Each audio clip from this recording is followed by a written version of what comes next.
This issue isn't talked about nearly enough, yet most people that are familiar with this situation will recognize that it is a huge problem. They'll recognize how far-reaching it is, how many people are involved, and how much damage it has already caused and will continue to cause if we don't talk about it. Yet, at the same time, the majority of people don't really pay much attention to this problem. And they may not realize not only how huge of an issue it is, but how much it has impacted them personally. Needless to say, it's time that we have this conversation because this impacts everybody, and I mean everyone. I'm not just talking about cybersecurity professionals. I'm not just talking about people in tech. I'm talking about literally everybody. Now, up front, if you're part of my core audience and you're here for cybersecurity content, this still applies to you and this still applies to cybersecurity. We're ultimately information security professionals, and part of that mission is the integrity of information, aka making sure that anybody that possesses information possesses truthful and the right information, and not information that was injected in an effort to deceive them. Believe it or not, threat actors have done that. They can do that, and they will continue to do that. And this can also lead people to commit acts of cybercrime if they have been convinced of a certain narrative and they have been convinced that certain actions are the only way forward. So anyway, with all of that, we're going to be talking about information warfare and how we all live in a contested information environment. Now, what does that even mean? Because that's a lot of jargon that just got thrown out. We all know what a fact and what truth is, but are we 100% sure that our opinions and beliefs are grounded in facts and truth? Objectively, not 100% of our opinions will be based purely in fact or truth. As humans, we are prone to bias. It's not anything that's wrong. I mean, it's just kind of the way that we are. And what we can do is openly disclose our bias whenever we're sharing fact, and then also do our very best to counter our bias with competing claims. But that being said, we ultimately need to end at the point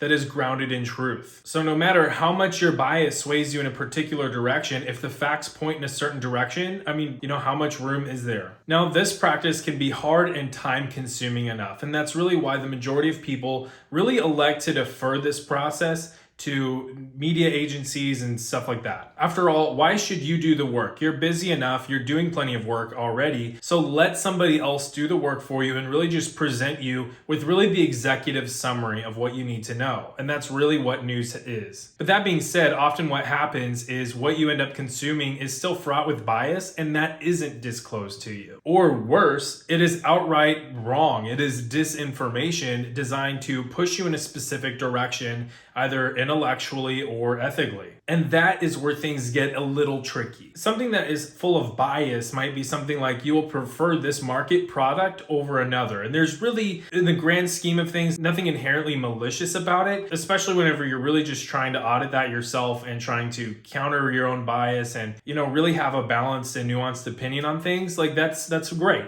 But it gets malicious whenever it's not bias that's being injected. It is straight up disinformation. It's disinformation where it's no longer something like you'll prefer one market product over another. It is you will support a hate group, or you will no longer believe something that is objectively true because you have believed so many other things that are also not objectively true. And now you're really tied up into this crazy web of conspiracy. My favorite example of disinformation is that not hitting that like button means that you are supporting this channel. In fact, the truth could not be much more different. If you hit that like button, you are supporting the channel. So you should hit that right now. But one famous example, it would be QAnon. I mean, everybody's probably thinking about it at this point if you're watching this video. Now, we all have the image in our minds of what happened on January 6th. But what we may not realize was that from 2017 onward, QAnon was fueled by Russian accounts on social media. In fact, after what happened on January 6th, a lot of studies were conducted into exactly what caused that. And a lot of those studies revealed that there was significant foreign influence on social media within QAnon. And that went on literally for years, from 2017 up until January 6th. Now, why would that happen? And what does causing that level of disinformation, what benefit does that really have for anybody? That ultimately takes us to Russia.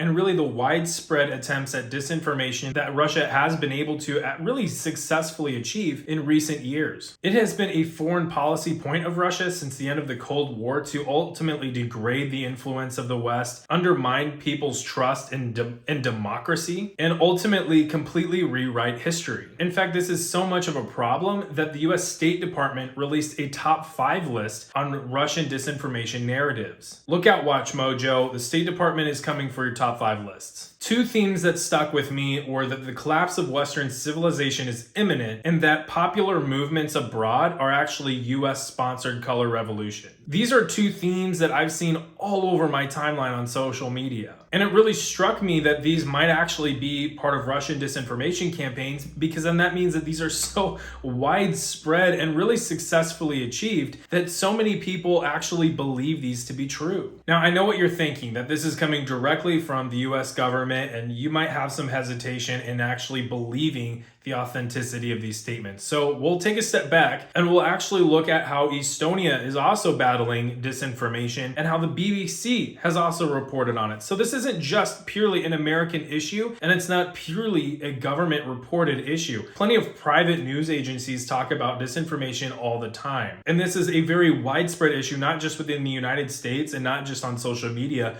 but abroad as well. Now, what impact do disinformation campaigns have? Well, January 6th is a great example of the impact that they have, but another example would be how widespread people's beliefs can actually change whenever they're constantly inundated by disinformation talking points, like how Western civilization is about to collapse. If you think about it logically, that really doesn't make a whole lot of sense. But if you're constantly getting that on social media, then, ultimately it's just a matter of repetition. Maybe you'll believe it too. I know that that sure has gotten to me at times. It's spread to the point where every opinion really needs to be audited. And this goes for myself included. This is something I'm very much actively learning and wanting to share with you along the way. That we need to audit the opinions that we hold for truth and make sure that they really are grounded in fact and truth and not actually part of some sort of disinformation campaign. Now, I know it seems like I'm really picking on Russia right now, but they really aren't the only ones engaged in this. They really have just proven themselves to be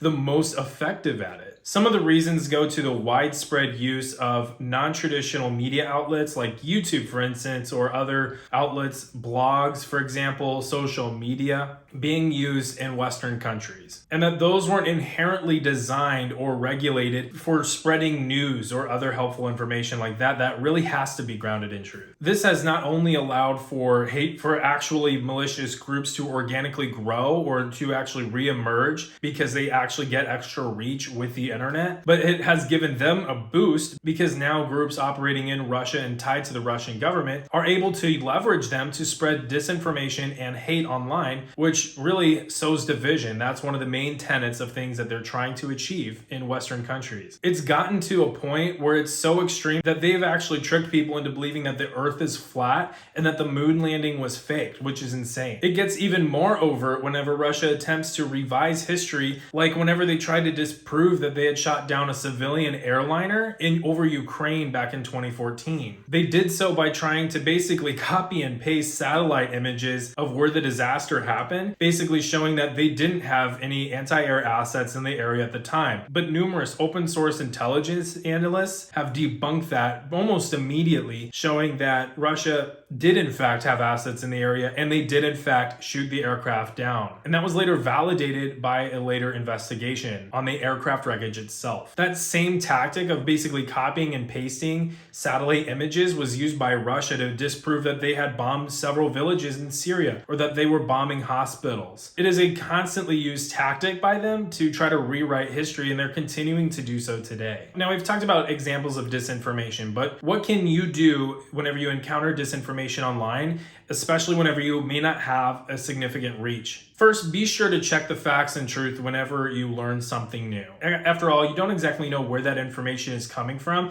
and you want to make sure everything that you are picking up and sharing online and believing, more importantly, is grounded in truth and fact. Heck, even major news agencies can struggle with this from time to time. After all, in the constant go culture, folks want to get news out first. And that really does not lend themselves very well to spreading accurate and good information. Like that one time whenever the BBC interviewed a fake PhD candidate about cyber spying, whenever that guy didn't actually know anything about cyber. Second, if you encounter disinformation, do your best to kindly and professionally share truth and fact. What won't get somebody to believe the truth is if the messenger is mean to them. I know that that sounds kind of lame, but I mean, check social media. You'll find that to be kind of true though. Social media is already a mudslinging competition. And a lot of what disinformation campaigns are actually trying to do is amplify division and hate in the mudslinging competition. So actually engaging in the mudslinging, that really is helping those spreading disinformation with their actual goals. So we're really negating our goal of disproving disinformation. And third, try to understand why disinformation is happening. Who is it that's spreading the disinformation and what goals do they have? In the case of Russia, you can kind of point it to three different tenets. One is to spread division and hate. One is to degrade people's belief and confidence in democratic institutions. And that can show itself in how much disinformation gets spread about elections and stuff like that. And then third, it is to revise history to support various narratives, including in some of the more updated ones is like how